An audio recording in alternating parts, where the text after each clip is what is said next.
Today we're going to discuss self-forgiveness.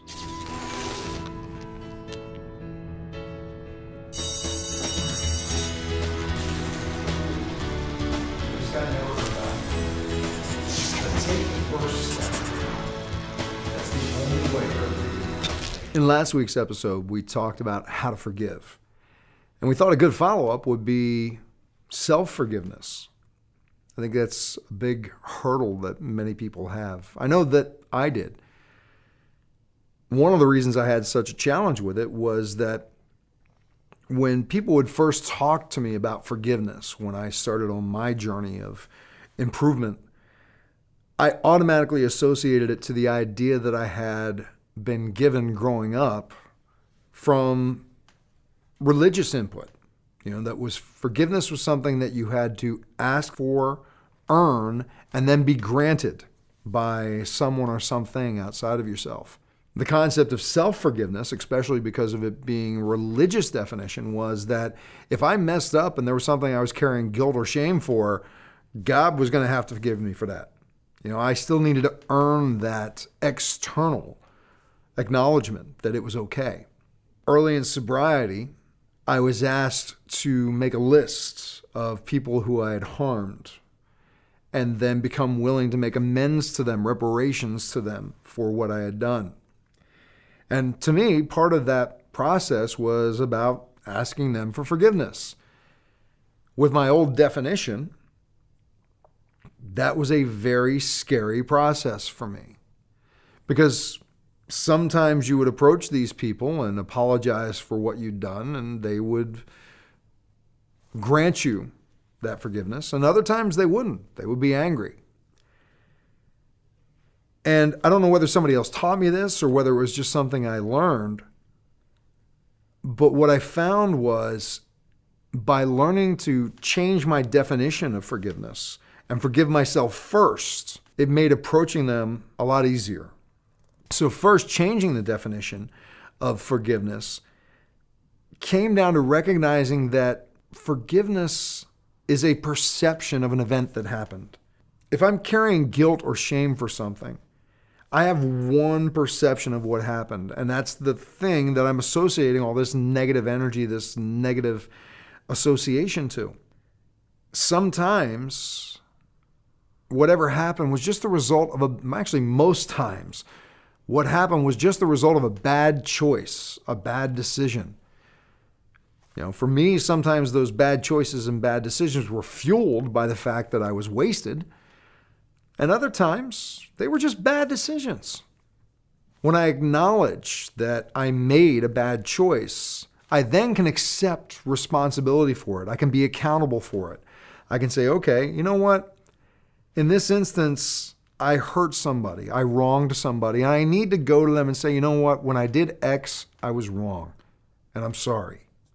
And I need to let go, because at that point, whether they accept that from me and forgive me or not, I don't have any control over. I've done what I can do. I've acknowledged that it was a bad decision, and I've accepted responsibility and become accountable for it.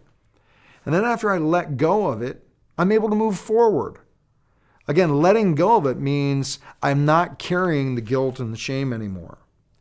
It also means letting go of what their response is to it. Because sometimes they're going to embrace it, sometimes they're not. An example I have is that in the high point of my drinking, 3 of the people that I used to hang out with the most did something to me that I felt humiliated over. Or at least I perceived that they did it to me. And actually, it was me just being stupid. But I was so angry with them that I needed to get back. So I went to their house one night. They were all living together. And I slashed the tires on all 3 of their cars. And then I took off. I left the state, actually. About 6 years into my sobriety, I finally got up the courage to tell them, to make amends. And I had 3 very different experiences.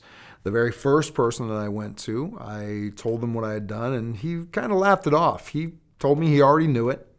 He had kind of figured that part out. And he accepted the money that I gave him to pay for the tires.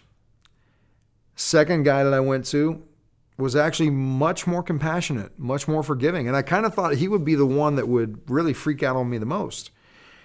He told me that he was happy that I had finally gotten to that point to recognize I had a problem and make some changes.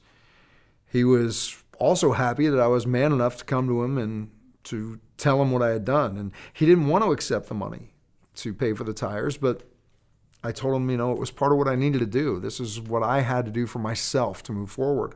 And he did accept. And the third one, who I thought actually would be the easiest because it was my cousin and we did a lot of crazy and stupid stuff together. I thought he would understand. Didn't. He freaked out on me. I was verbally attacked and at some points felt I was going to be physically attacked. And if I would have still had that old belief system about what forgiveness was, I'd still be carrying the guilt and the shame for that stupid act today. But with this new definition, with this new approach to forgiveness and self-forgiveness, I was actually able to let it go and realize he had every right to be angry. Whether he forgave me or not did not affect me letting go and moving forward. So what I'd like to ask you to do is to take a look at your life. Now, maybe the thing that you need to forgive yourself for has nothing to do with another person.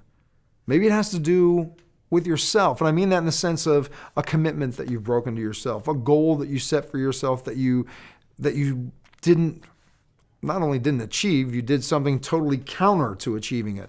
As an example, a diet, and you went off the diet, or you were quitting smoking and you started smoking again. And I know for me, I tried to quit smoking many, many times.